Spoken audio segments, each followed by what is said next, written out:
Hi guys, Hey, I'm Nina. and I'm Tara, and welcome to our Inuit Chiming In podcast. For this podcast, we'll talk about Inuit belief systems within the higher power of Western and Middle Eastern knowledge and deconstructing beliefs to make them more relevant to individual identity that we have as Inuit. Yeah, and first off, we have Christianity. So Christianity was introduced in 1940s back in the day, and there's a huge gap between when Christianity was starting to form 2025 years ago and just about 80 years ago. So Christianity hasn't really been around that long.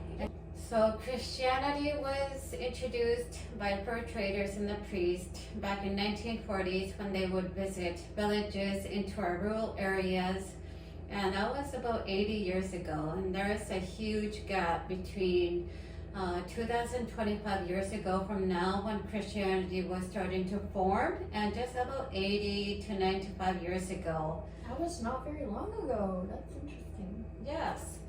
So what the priests and the fur traders would do is going into our villages and introduce, their written books, which we didn't have anything written back in the day because all of our beliefs were told through oral histories and culture practices. And they would come into our villages to gather us and say there is an event happening in a certain area where everybody in scattered places would come together to celebrate Christianity through their, culture practices by doing drum dancing, throat singing, singing traditional songs, and, telling oral histories such as legend stories. And that's how it started to form. Yeah, and also during that time, people were sewing and they were going hunting to go get food and to get safe garments for the weather. Especially in the harshest climate in the world. It's a lot of blizzards up there. I wonder what it was like before Christianity. I wonder too. In the coldest temperatures. I think they did basically what we said. They were drum dancing, they were throat singing, they were also singing traditional songs and yeah. Anyway, moving on. The next one, I think we have IQ principles, right? So back in the day, people lived in their igloo as in igloos, and they traveled by their dog teams and go hunting on the sea ice or the land, or by boat, as in kayaks, and just get food off the land. Yeah. And so when they caught the food, we would use it as resources to make garments for the harshest climate in the world with the cold temperatures that we have in the Arctic. And so our rituals were pretty, important in our lifestyles. Yeah. So we literally only have one special occasion other than, what I know. And that would be during the sunrise? Yeah, sun coming in from the December time, because in Nunavut, during December, it's very dark and there's not much really sunlight.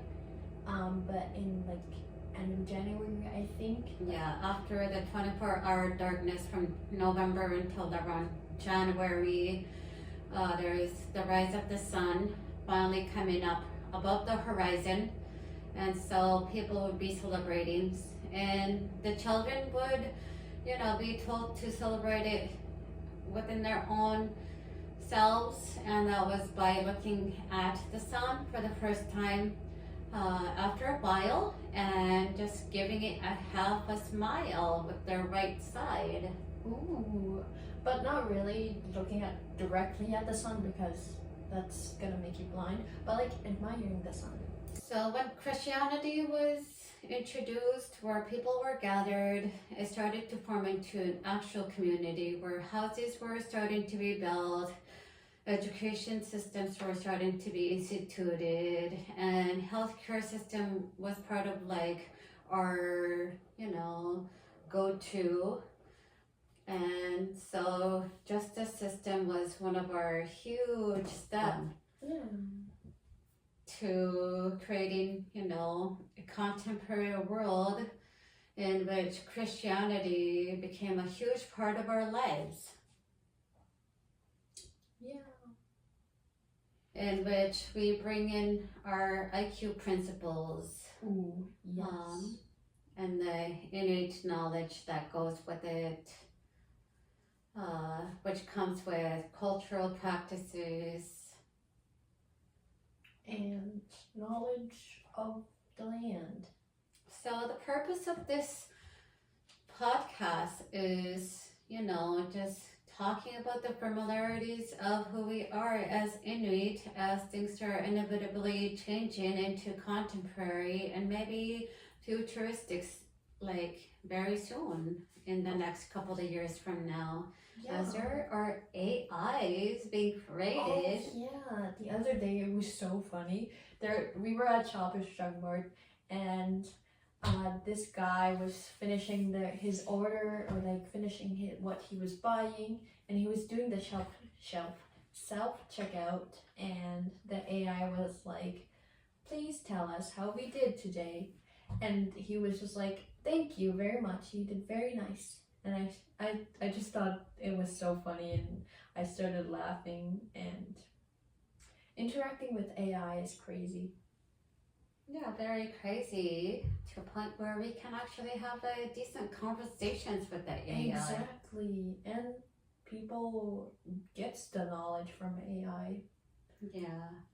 We will also be talking about the inevitable changes happening in today's world, which are going to continue to change. And I think, it's our chance to, stick together as Inuit and maybe influence other people that are not Inuit to, practice their ethical ways. Exactly.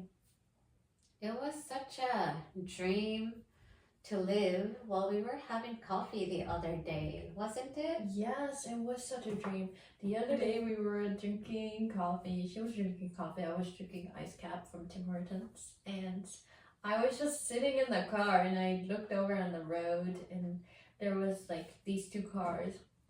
So basically the car was turning left, but the light turned red. So he had nothing to do. So he backed up, and the other person behind the car started to back up, and I was like, whoa, two cars cooperating in the streets.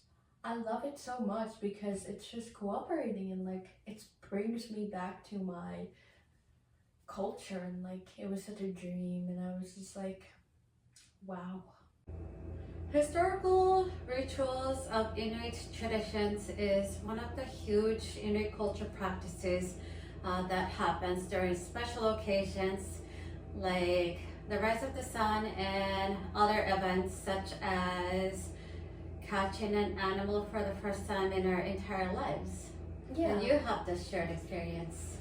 So when I was a kid, I went to go fishing with my family, and I was just fishing on the ice, and I felt the moment where the fish was caught. So I pulled it out, and I was so happy. Everyone around me was so happy, and the fish was flapping around, so I named it Flappy. Oh my gosh, it was the cutest fish I've ever seen in my entire life. It wasn't so big, and it wasn't very small, but it was like rainbowy. The way you were on the inside, you glow. Thank you. Also, after that, we went to the community, and we celebrated as a community. So there was like feast, and in the feast there was food like caribou, walrus, beluga whale, narwhal whale blubber, Arctic char, and and food, and You're personalizing your experience of going on a fishing derby. Yeah. So during the fishing derby, people would go fishing as, you know, communities that are scattering into their own camping sites and trying to catch the biggest fish.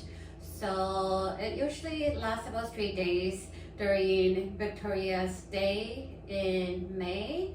And so when everybody gets back after the Victoria's Day, they sort out all the fishes to see who won the biggest prize that goes with the biggest fish. And normally there's ATVs like Honda and skidoos. So the person who caught the biggest fish usually wins the biggest prize. And there's usually like bicycles and ticket draws. And so everybody gets together and see who won the biggest fish and celebrate the person, you know, for catching the biggest fish. So we would hear stories of their fishing derby experiences during that weekend. So I personally have no success stories of catching my first animal because it's mainly catching fishes or little animals like lemmings or Arctic groundhogs. Traditionally, we're not exactly hunters as females. Although we go on the land with the hunters to go harvesting with other females, in which we're left behind while other people are going hunting. And so our responsibilities and tasks are to gather plants by harvesting them. And one of the favorite experiences I have is just bonding with my grandmother, which that morning we were having tea made out of plants that was picked from the land. So she made hot water, left the plant in the water until it was in purplish, you know, tea.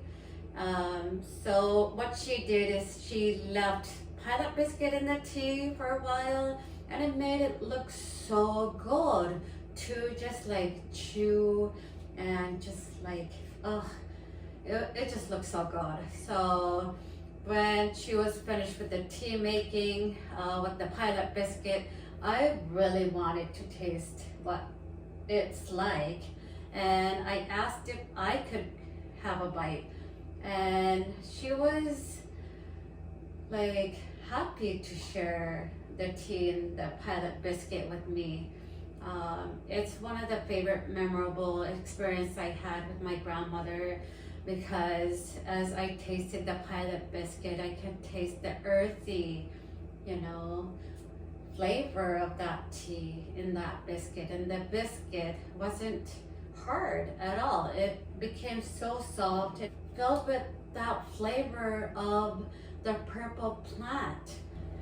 Anyways, as time went on, there was that little moment of remembering what it's like to share a taste of tea with me, which my grandmother was saying that, you know, one of her favorite experience while she was growing up was tasting the flavor of earth by picking plants and harvesting them, making them into tea. And she did mention that she really loved to have it with dried meat, with like bisi, which is the dried fish that's diced, and her other favorite dried meat was dried caribou. And the way she described the taste of the tea and just melting the dried meat, drinking that tea, just combines like the cultural experiences along with, you know, the cultural taste of like a tea party, which I feel like is one of the, you know, memories that I'll treasure in my heart. That's very nice. One of the other Successful stories of harvesting I have is going harvesting with my grandmother, along with my cousin, and that was usually around summertime. And so we would go on the land beyond the horizon and just gather plants, which are like the purple ones, the daisy purple flowers, like the ones I'm wearing in my earrings, only purple. And so we would gather like those purple plants in a couple of jars during, those days. My grandfather was just really patient to last the whole day of just gathering and picking plants. And so when we bring them back into the community, we usually store them and keep them for the whole summer and try to have them for the whole year. But they're so good that they're usually available to snack on for the whole summer. So what I normally do with those plants is just picking like a bunch and then dipping them into an oil and just snack on them. Practicing culture means following societal values, as in Inuit Kawimaya Dokangit, aka Inuit cultural knowledge. So the first one is serving and providing for others, as in Bitsungnek. That one means helping the community out and also mostly helping the elder out that is in the community. The next one is decision making through consensus agreement. That one means where a group of community is in a meeting and they're agreeing to agree or agreeing to disagree. Next is passing on knowledge through observation and practice. That one means like the elder is passing their knowledge to the younger generation. In general, meaning like the older generation is sharing the knowledge to the younger generation. Next is working collaboratively for a common cause. That one means working together as a community, and they help out with the community and they work for the good cause.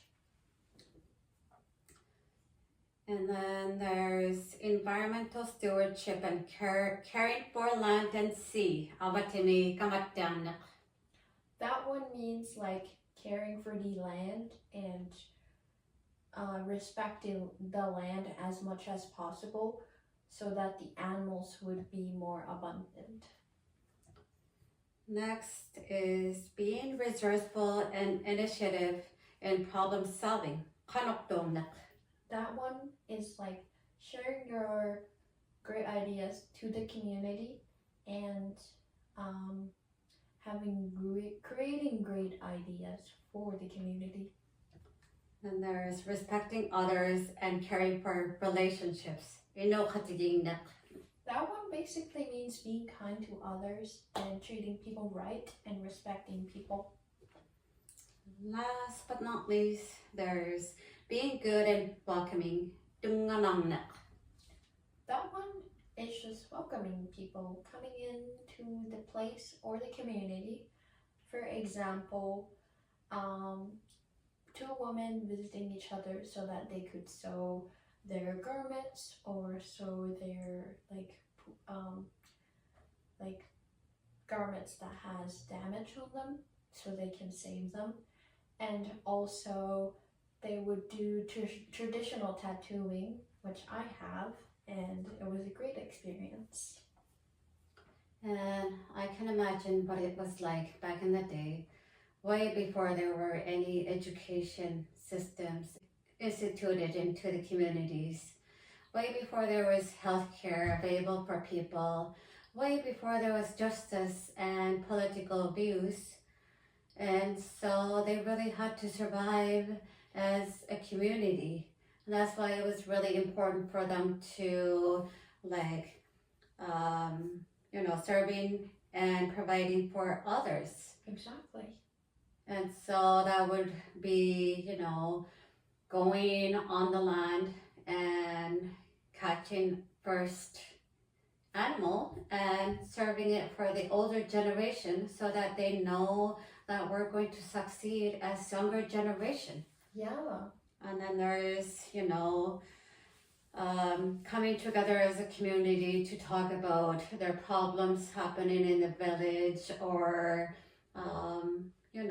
climate change, as in seasonal changes coming from summertime to winter, or winter to spring. And between those seasonal changes, there had to be some consensus happening within the village. Yeah. Passing on knowledge way before there was educational systems. Elders would be talking about their successful stories, in which younger generations would be learning from the elders and really gaining the experiences guided by the elders or the older generations. And Bilagakatsigig is really important as like a village where we don't just go grocery shopping, we don't just go to work and sit in the office 9 hours a day to get by. It was going on the land to hunt for a caribou that ran faster than you can run. So it was really, a huge part of like working together for a common cause, and people would be creating gowns appropriate for the winter and cooking the meat of the caribou. That came with like children's game, as in ayaga, where you throw the little bone and try to hook it on the stake. There's a whole game of that actually. Yes. And then Abatimikamatямnik is sort of being environmentally aware of what's happening with the cold temperatures, the seasonal changes, and the summer times where the sun is up 24 hours, and then it's totally different in this winter time. So being environmentally aware was pretty important for survival. And then there's Kanokdongnik, and because we didn't have like any systems, as in like political views, justice systems, healthcare, education, or anything, we sort of had to come up with creative ways to survive and thrive in our everyday lives, following the nomadic ways, learning from the elders, working together, and all that sort of stuff, which goes well with Inokatiginek, being able to coexist without the justice system. And as long as we're able to follow these IQ principles, it was, just going by as harmonious as possible in a small village. Also, Tunganangnek is, one of the main factors that gets us through. So if, for example, you were really good at sewing, and I sort of wanted to learn how to sew the way you do your patterns, like I would really have to be giving the good vibe from you and sharing that vibe so that we can thrive together. So today, I think we take a lot of things for granted, and things are much easier with the education system. Yeah. Things are way easier with the healthcare systems and the justice systems, and being able to share political views And I believe that these IQ principles fall under political perspectives rather than the religion, just because we didn't have religion in the past before Christianity was introduced. Christianity has nothing bad to do with it. I don't mind Christianity. Also, adding on, you said things are going easy, and like everything is easy. One thing that I just remembered is that when using Google Maps, it says turn right in 200 meters when there's no like meter sticks on hand. Like, who takes out a meter stick on the road just to see when to turn? Yeah, I think we're way too cool to even like see how far it is. Exactly. And like it's hard to find out what 200 meters is unless you're a mathematician or a scientist or a mechanic or something that knows what 200 meters is.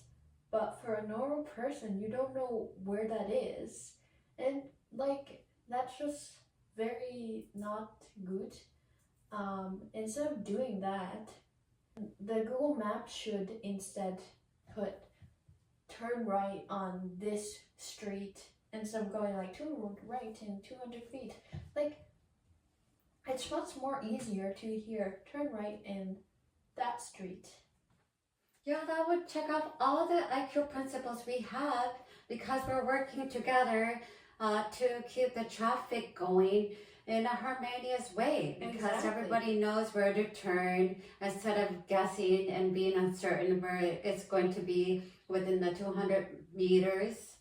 And then we're already like being courteous, we're already being like, on top of things and being resourceful.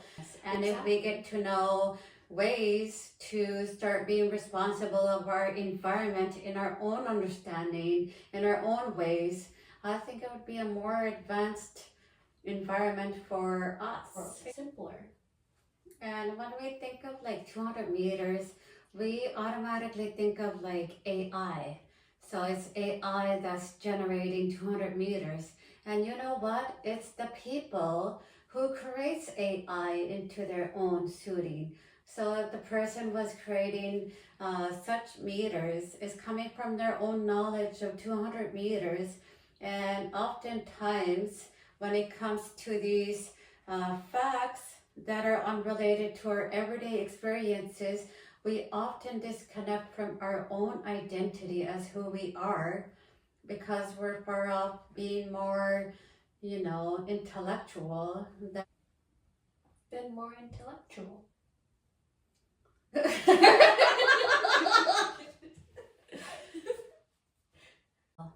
Verse of the day. Isaiah chapter 12:2 says, "Behold, God is my salvation.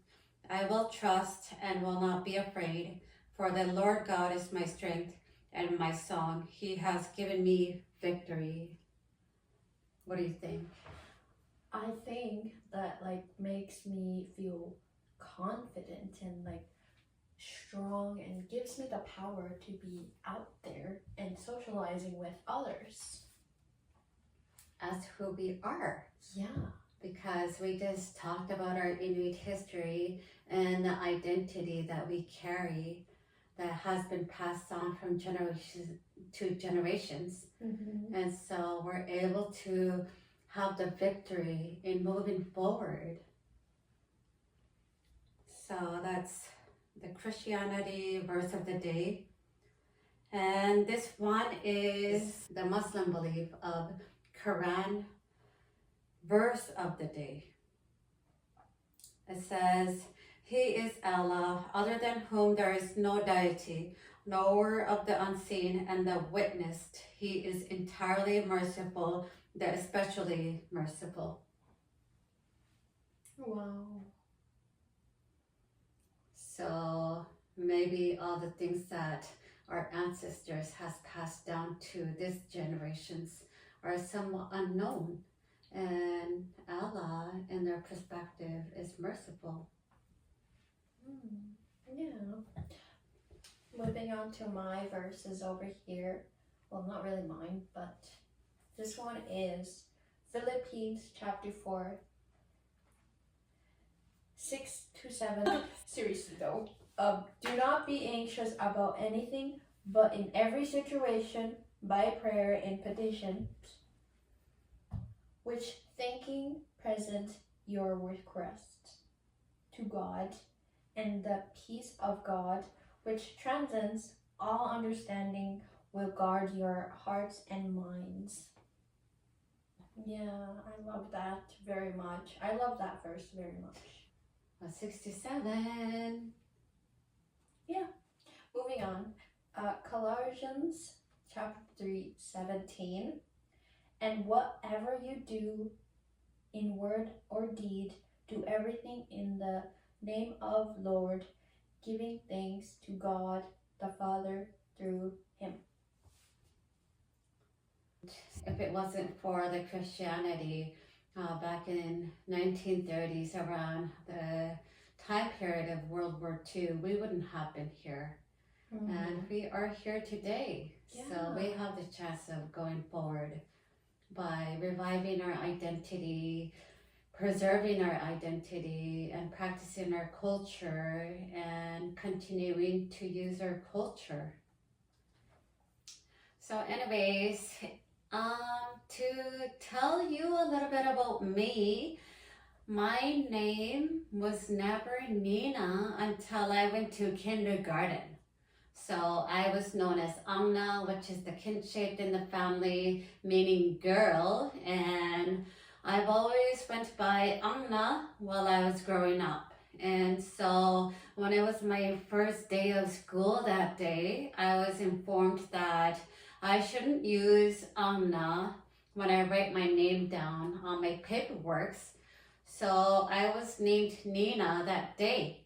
I guess it was the day before the school. So I started being known as Nina, which is my government name. I also have like 13 other namesakes, which I know by heart because they're coming from my grandmother's family and my grandfather's family, and you know, they're distant families or their friends' families. So I would be Nina, Amna, Amnaya, Gono, Gono, Gono, Goniksari, Anilil, Gabby, Kaunak, Ian, Gipsiga, and also Utuyi.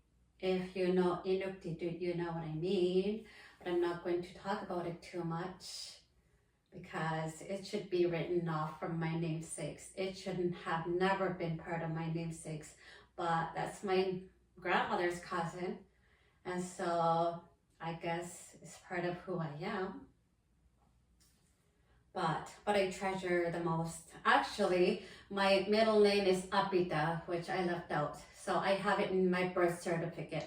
And for whatever reason, we're baptized like a baby. Yeah. So usually it's babies that gets baptized in our culture. And so when we're baptized, we're just going by our first names, our middle names, and our last names. And what I would rather see is all the namesakes being said during the baptism. Yeah. I think that would be cool. That would be very cool. To know that all my namesakes that were relatives of my grandmother are also blessed the same way as I am, even if they never got to experience the Christianity.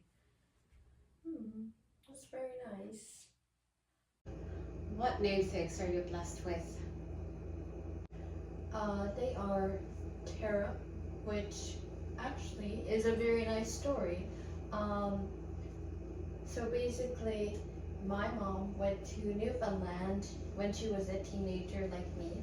By the way, I'm the mom and she's the daughter. She met a girl that has blue eyes, blonde hair, and very tall, and her name was Tara. I have the second one, which is Gina, Duga, which is my great grandmother's cousin. Akuapi, Imagoitu. And all those names were named by your grandmother and your little grandmother and also my grandmother. She was your ilukuru, as in your cousin, because you're Duga, and she wanted Inuit because it's also her cousin. So as Inuit, we have like BFFs while we grow up, and that's not like within the community, but instead within the family. And so cousins are BFFs, and that's my grandmother, which was your best friend. Yeah, I also remember when I used to visit my great grandmother. Whenever before I left, she always wanted a kunik, which is a Inuit kiss, and I would always come up to her and let her kunik me on the cheek, and then I would leave. I guess that's it. We'll be doing the YouTube in English because it's relatable to Christians and also Muslims. And maybe our conversations could be in Inuktitut if you ever stop by or pass by. We're very fluent in Inuktitut, but I guess English is kind of getting universal.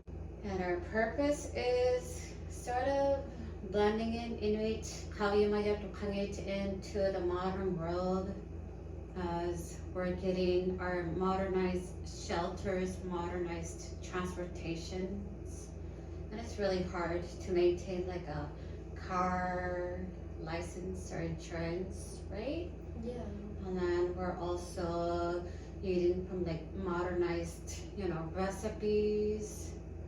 And there's so many ways to like cook. Which I also love to incorporate culture food. Okay, until next time. Thank you for watching, guys. Oh, wait. Thank you for watching.